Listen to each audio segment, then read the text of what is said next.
You are listening to an interview with a featured Pride of Dakota member.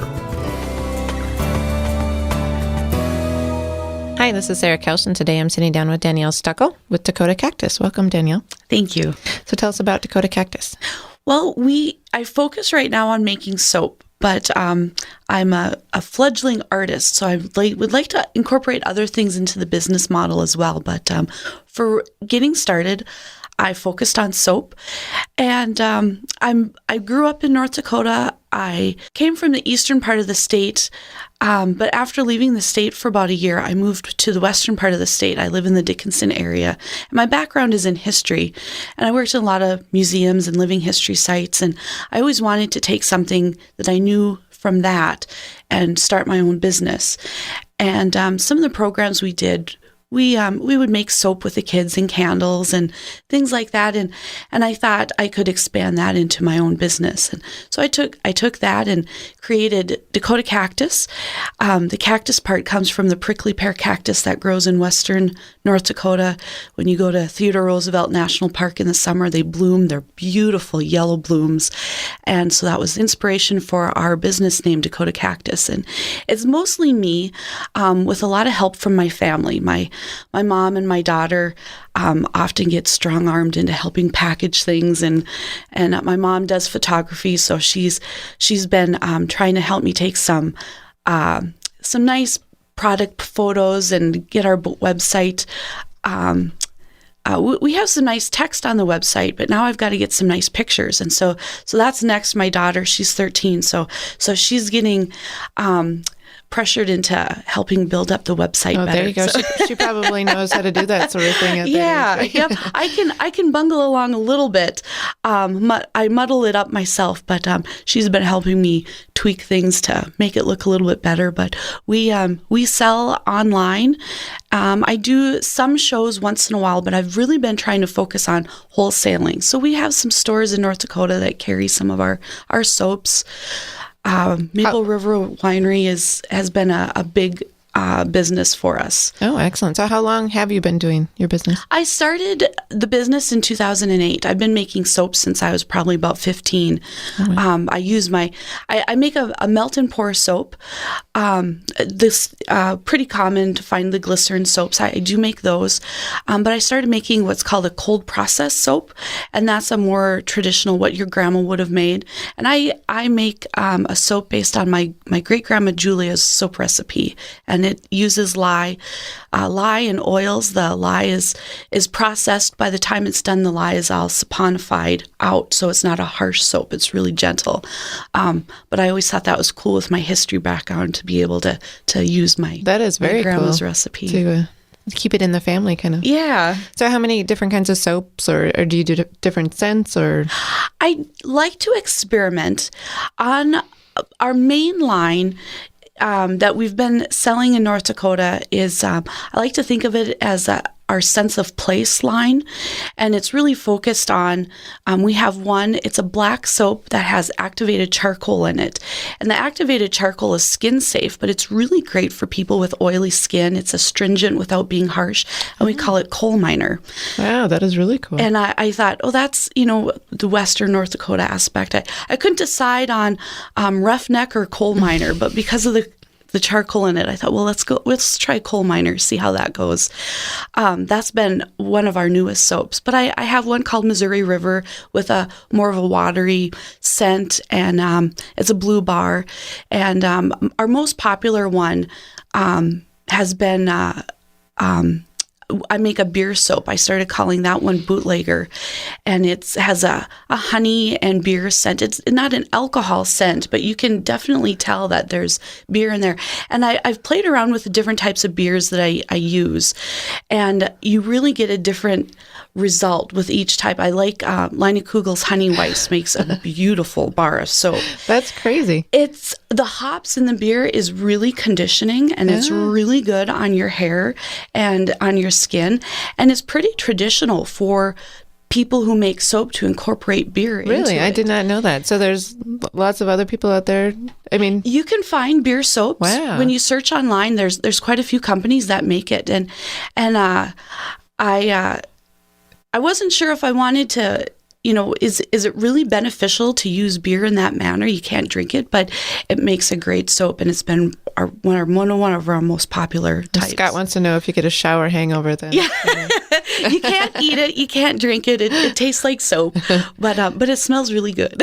So if you use it at night, your spouse will think you've been out drinking all night, right? Or you come to work, do you smell like beer? I put a lot of honey in it, so that's the scent people pick up on the most is the honey. So it shouldn't get you in trouble at work, but that's crazy. That's been a really popular one for us.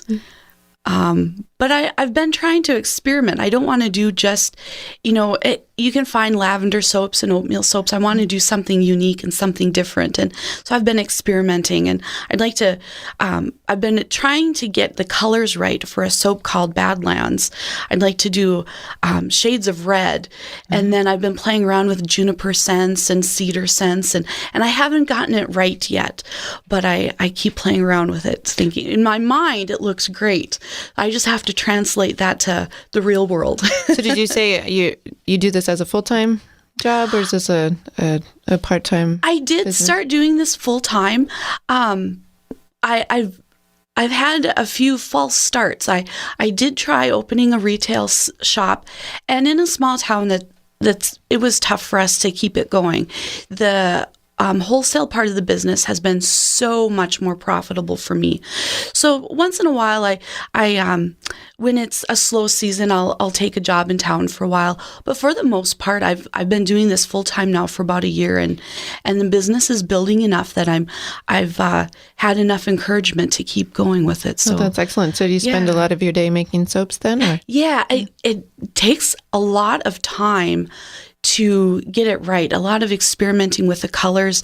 I try to use as many natural ingredients as I can, and using the natural ingredients, you can get some great colors and great scents, but it takes a lot. You have to make a lot of batches of soap to finally figure out how to get it to look the way you pictured it looking. So that takes up a lot of time.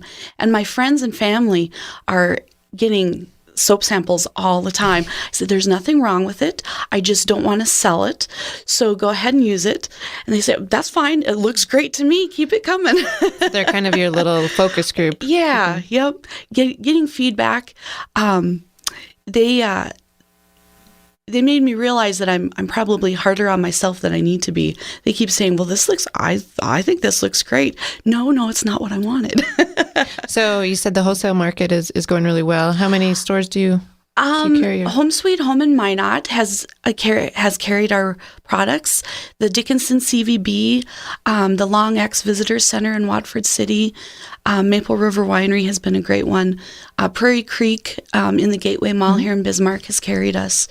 And I've been trying to expand a little bit into other states, but so far my product has been really focused a lot on things that are specific to not necessarily specific to North Dakota. There's a lot of states that the Missouri River runs through, but that's how I've marketed it so far, is very North Dakota specific. So do you have new products in mind, or are you always kind of playing around with some I'm ideas? always trying to play around with new things. And I've had a big learning curve in thinking about I've always worked with a lot of different art mediums, but they've always been visual. So I'm familiar with color wheels and thinking in terms of that. But when you start working with fragrance, they compare fragrance to color wheel also, and categorizing scents like you would a color wheel. So that's been a whole new concept for me, and learning how to pair scents together and combine them and get something new. So I felt like I really had a huge learning curve to catch up on. But as I learn more, I get a lot of great ideas of how to translate that into new products, and trying to be a little bit innovative. I've picked up some materials where I'd really like to use historic images, vintage images of North Dakota on soaps. And I've seen some that were done really well. So I've been playing around with that a little bit, trying to get that to work out well. And I think that'll be popular if I can get it. Again, getting it to look like I want it isn't my friends, my mom was telling me that looks great. I don't know what you think is wrong with it. So, but getting it to look the way I wanted it to is a work in progress. Sure. So your product line is all soaps right now, or do you have right now it's all soaps. Okay. But I do work in other mediums, and I would like to expand. I work a lot with stained glass, infused glass, and that is a lot more. It's a lot more expensive to get into fusing glass than it is to making soap. So that's coming along a little bit more slowly for me. But as the business grows, I'd like to start out by making some jewelry and expand that line as well. And it's very time consuming. The jewelry I've made in my kiln, there's a lot of tweaking, figuring out how to get your kiln to work right. And so that's come along slower than I had hoped it would. But that's something that gives me a lot of room in our future for the business to expand as I go to shows. And the more, I don't want to diversify myself too much and stretch myself too thin.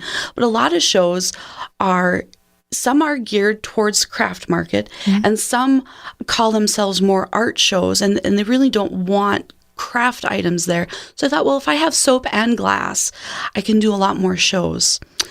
Sure, it might open your business up to a few more opportunities. Yeah.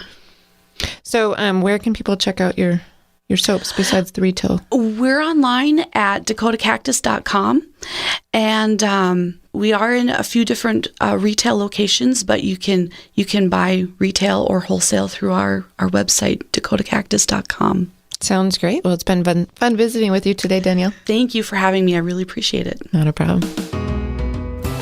To learn more about this featured Pride of Dakota member, visit our website, prideofdakota.com. To become a featured Pride of Dakota member, send an email to prideofdakota@gmail.com. To listen to the full podcast of North Dakota Now, click on the podcast link on our website, prideofdakota.com. Thanks for listening.